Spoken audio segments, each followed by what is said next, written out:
Blazy days. My name is Jen. And I'm Janine. We're coming to you from 1912 Cannabis Company in Alamogordo, New Mexico.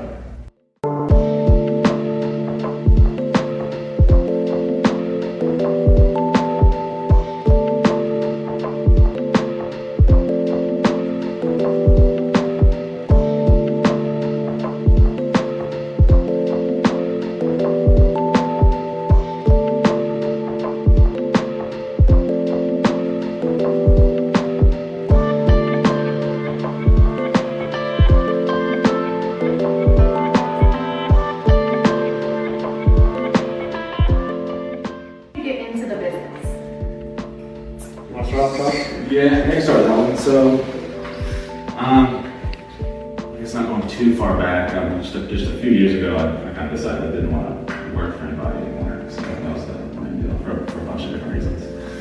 But I knew it was going to take some money, so I was oil field, security contract work on base, a lot of construction, just saving everything I could throughout. Kind of was thinking about maybe a brewery when that whole craze was going on, but it's expensive and a lot of liability to it. I didn't have the expertise to start brewing. And that's kind of fizzled out a little bit, Yeah, so that was probably a smart decision. Yeah, thank you. I was looking at it and it seemed to be going down. And when I started looking for brew equipment, it was just like more and more available going down. I was like, oh. Yeah. So finally, once I kind of had a little pile set up, my mom actually told me that she's the first one that saw that New Mexico was going to go rec. I was like, okay. So I started looking at that. Then learned when the legislation was going to come out. As soon as I did, I just read through all 173 pages of it. Figured this is doable. We can do this now. So I was thinking just the people that had the time and had the capacity to do it. So my first thought was gig. Went to college with them when I was like 18 years old. Both of us had graduated with a business degree in nutrition, so that kind of worked out. So I kind of started thinking about the mechanics of it in the back end. And he knew the nutrition and be able to help people and talk people through things. Right. That is like a perfect. The perfect duo. Yeah. So I called him and he was working for a WIC previously. Just gonna help him single mothers through whatever they needed. Called him and said, hey, a couple months if you want, let's start a dispensary. We both always liked marijuana and cannabis. Knew how to help people. And then when he said yeah, we just started putting the pieces together and started making it happen. Yeah, so basically after you called, I put my 2 weeks into WIC. At this point I was nutritionist for the New Mexico Department of Health for like 2.5 years, so like paperwork and stuff like that were my thing. So after Josh had asked, I actually went to do some research and delve into the legislation and basically made our social equity plan. We wanted it to be a little bit different than any other dispensaries, so we did a little bit more work on it, more of the legislation, more of like what we wanted to for basically how we wanted the dispensary to run. And that's kind of how we started off initially. There's obviously a lot that we learned, throughout the whole process. The beginnings were kind of tough. But actually doing the dispensary is a lot different than, actually building up previously, like, what am I trying to say? Like our business plan, basically, because it's not a normal business, so we have to basically make it unique to us. Right. So it's been a long process, and that's just basically the origins of how we started working on the dispensary. How long have you guys been open? And have you always been right here in this spot? Always been here. First day was December 14th last year. Okay. Coming up on a year. We've always been right here since before we started renting the building. What was it? In January 22. It took 10 months of renovating and working on it and getting everything set up, getting our licenses. Yeah, that process. Yeah, we had to refurbish the building, it was kind of just run down. We had to put a lot of effort into it. So it took like 10 months just to get everything going, good for the dispensary to open up. Building licenses. And adjusting Product, too. yeah. Before it even went legal, they were making changes to the legislation already, so. Oh yeah, it was changing. I was getting those emails from the Cannabis Control Division like every day. This has changed. Revision. Yes. So we got to look through all of sure we're 100% compliant when we open. So. Our getting here didn't start smoking until it became legal. Oh, nice. Yes. Oh, yeah, nice. Like the very first day it went legal, it just about every day since. April 1st. Yes. Can't relate. I'm kind of No, yeah, we started way back in college, so I mean, we've had some experience, you know, the black market and stuff, unfortunately, everyone. Yeah, so we've kind of been around it for a while, and we just thought it would be a good idea to open them up. Yeah. Oh, yeah. So, How do you guys choose your suppliers? Do you buy from local growers here in Alamogordo, or how do you guys?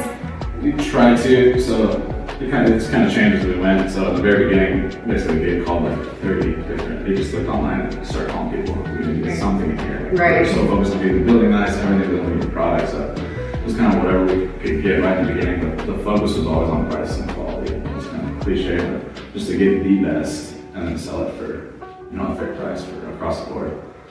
So after that, we started looking for local ones that were really working hard, basically, you know, so you can tell by the flower, Right, the way it's trimmed, the way it's grown, and the moisture content, the terps, everything. So we definitely try to give, you know, local growers kind of the first option as long as their quality's there. And aside from that, just kind of everywhere. I mean, a lot of 30%, it's a lot of high terps, that's what people want, and like it changes as people, when you talk to people and you see what they like. So we really And just people try are to cater to starting the to clientele.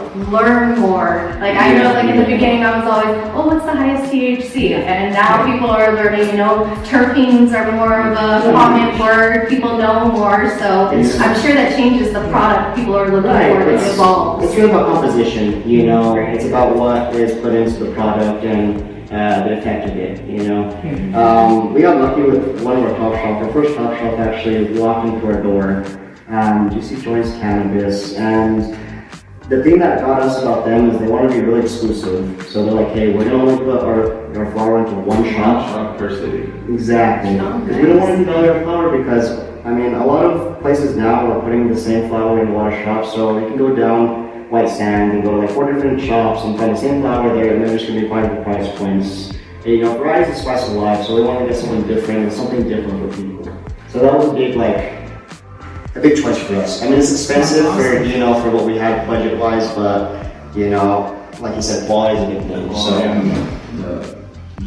You don't want something that's gonna make people sick, something that has fungus, something that is moldy or warm when you open it up and you're trying to break it up, or yeah, because it's ingested, it's like food, you know. Yeah. You want to make sure that what it does to the compliance. lungs, especially asthmatics such as myself. Yes. And we do have a lead consultant who, yes, will verify that is, I mean, anybody with a half of a brain, yes, pothead or not, knows not to smoke that type of weed. Yeah. So yeah, that is very important. And it's kind of riddle the market, you know. A lot of places are doing that just to make a buck.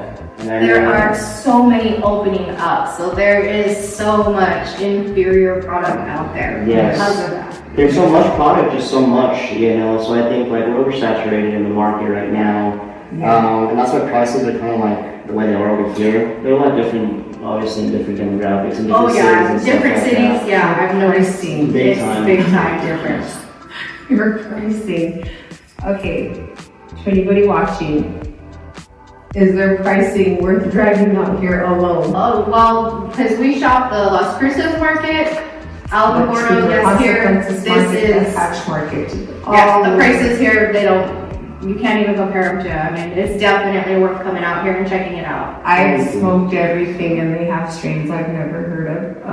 Can't speak on our weed consultant because clearly he's grown everything that I've never heard of. He's used words I've never heard of. But yeah, there's stuff that I have clearly never heard of that we're gonna be taking home and smoking that we've never heard of. And That works perfectly into my next question. I was gonna say, what do you guys have to offer, like strains or growers? What's unique that you guys have, and which you obviously do have? Yeah, it's just I guess kind of what we've done to try to keep it kind of exclusive, especially now, is like trying to work with smaller like micro producers that really focus on quality, about 200 plants. Right, 'cause if you're only growing so many plants, you can make sure that the quality of them, you have more time. Pristine, Yes, absolutely. yes. And honestly, most of the indoor stuff, you have a 5,000 plant grow outside. I mean, you get quality, but each one's not going to get as much attention attention as as a the next. indoor grow. And then plus, it's not going to be so saturated. So, Juicy Joints is one of the smaller producer, or Farmington, the smaller producer. So we're able to get the strains in here and not worry about everyone else having them.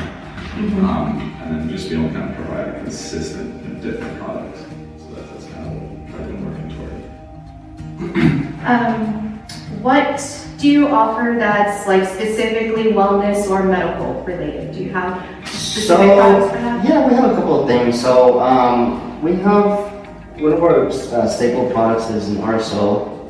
We sell it to a lot of like cancer patients. So we had one of our medical patients come in. She's a caregiver for her mom. And her mother was supposed to go through like cancer and stuff like that, chemo. And basically, she was like, I don't want this for my mom. So she went through a different route and went through RSO.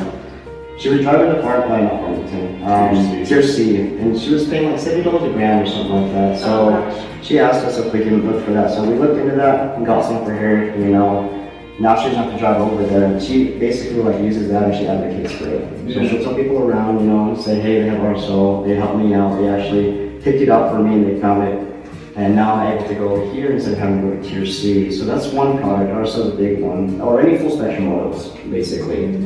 That is the, tinctures too. Tinctures are a big one. She had asked for tinctures after the RSO because the ones she was getting, MCT oil, was a little too expensive and hard to find. So we found those 1,000 milligram tinctures, and she's Big time. the RSO is the Rick Simpson. Rick Simpson oil. It's a full spectrum oil. Yes.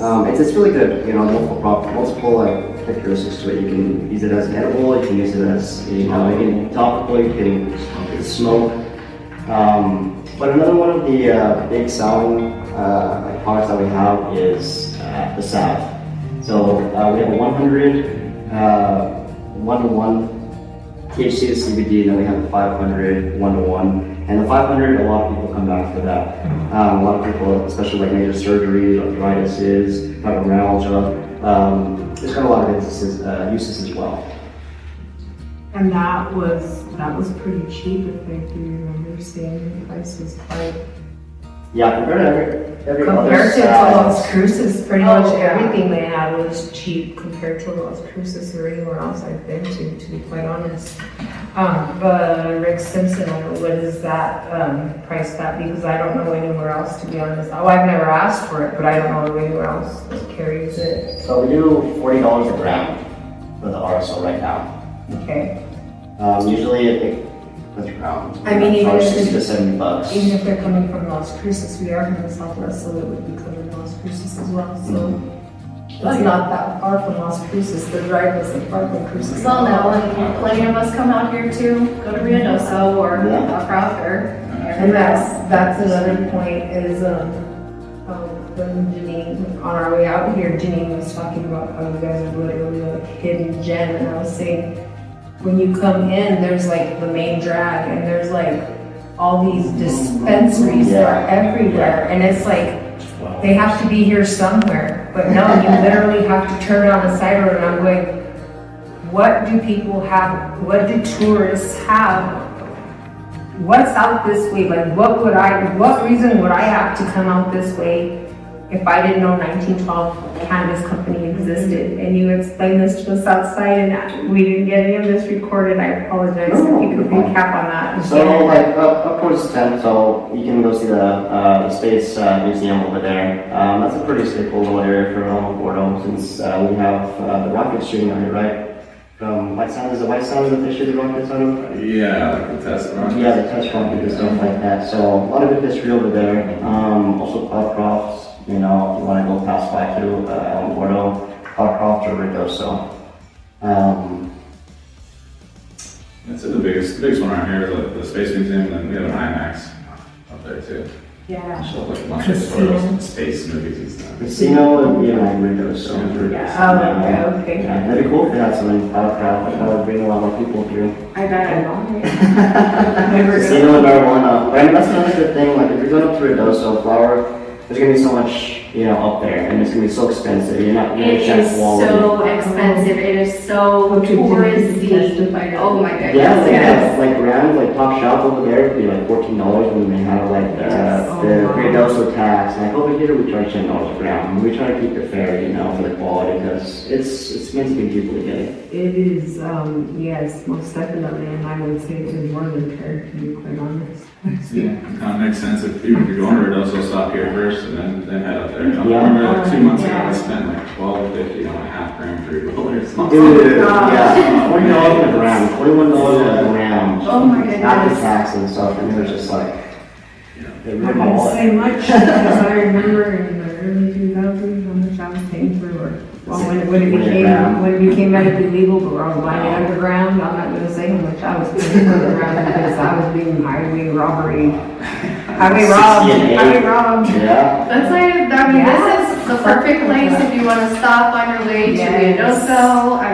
On your way up to the cabin, stock up before you get to Don't Redoso. forget, and Most pay the definitely high stop by prices. 1912 Cannabis Company. Please shout out your hours. Please shout out anything about your company that you would like for them to know further, please. So we're open Monday through Sunday, so 7 days a week, 9 a.m. to 10 p.m. Major holidays will be closed, but we always post when we're going to be closed, and we always notify. Specials, we're currently about to change some specials. So we will have like a list of what we're going to do with change and stuff like that. We'll probably send it to the podcast so that you guys know exactly what we're doing. A memorable one to remember, Fridays we have specials on vape cartridges, buy one get 50% Yes, off. you just missed that. Yeah, that's a good one. We have ground vapes for $30 starting off. And then our middle shelf flower, they're $7 a gram normally, but on Fridays they go down to $5. So we have a big selection of $5 grams on Fridays. They also have a loyalty program, so point for every dollar spent. And also we'll just kind of, as time goes on, we'll always have new stuff and rotate. And anything people ask us for, especially if you're here a couple times, we try the best we can to get that on our shelf. So it's kind of here for everybody. Sad to kind of keep growing, keep moving, support the community. That's part of the purpose of our podcast. We want to help out the Southern New Mexico cannabis scene. Arizona, they have big events. California, of course. Albuquerque, they're starting to do some events, but we're hoping to get things more in our area. Are there events or anything that you guys, what do you see happening in the scene in your area? Is there anything, we've got to start getting some stuff going in our area. Over here, there's they have a Lucky Week in Albuquerque and have all these vendors. The closest thing would be Las Cruces, and they have their little socials and stuff like that. But there hasn't been any big events for us to go to and kind of network. Yes. It's just good, just kind of the way the rules are set up. It's hard to go out in the community Yeah. right now. Yes, so it is. that's why this is cool. Just get it out there, just That's maybe we can start, we're hoping to start maybe to start hosting some sessions. Obviously that would be closer in our area, but something for us to start really getting this good scene going here. There's so much, we just kind of need to bring everybody together. Exactly. Try to kill the rest of that. Get negative some stigma. education, some knowledge out there. Yeah, because the more people know, the more people see it, the less stigma there is tied to it. It just becomes, it used to be, mommy needs wine, and that was, acceptable to be a wine mom. Yeah. But now, cannabis moms are probably a lot more chill, a lot happier. Yeah, absolutely. I know I was not the happiest my mom. It's better for you. It is, it's so much better. They say, I saw something that places where dispensaries have gone up, where recreational and medical property values have gone up. What else was it? Property values have gone up. Lead crime has started to go down. There's a lot of side benefits to it that people are just starting to learn about because it's just beginning. The gateway. Yeah, it's not a gateway. The gateway, anything. No, heck, it's mostly an exit drug. Yeah, I mean, I mean, moderation is Start the game with plans. And really With just to everything. keep you from doing different Yes. stuff, you know? Yeah, yeah. If there's little head change from marijuana, you're not as apt to go do the dangerous stuff. Yeah, Yeah. like me personally, like I can smoke in the morning and go to the gym, you know, I prefer to do that, and it's a little bit more like, yeah, Yeah. exactly, that's my game right there, sativa, gym, One and goes sex. straight, indica. Yeah. Yeah, that's the cool thing, a huge difference, you know? Yeah. And I knew that before, but when we started, when we got all these strains in here, like, holy. And then, yeah, that's, It's like a cup of I coffee love for this. wide awake and we smoke a heavy and they're getting ready to go to sleep. You're a great night's sleep, so it's not, I feel like people that don't know anything about it always think it's just lazy stoner. Yeah. Yeah, that's part of the Yeah. stigma, yeah. How old are you both, if you don't mind me asking? 32. I just turned 30.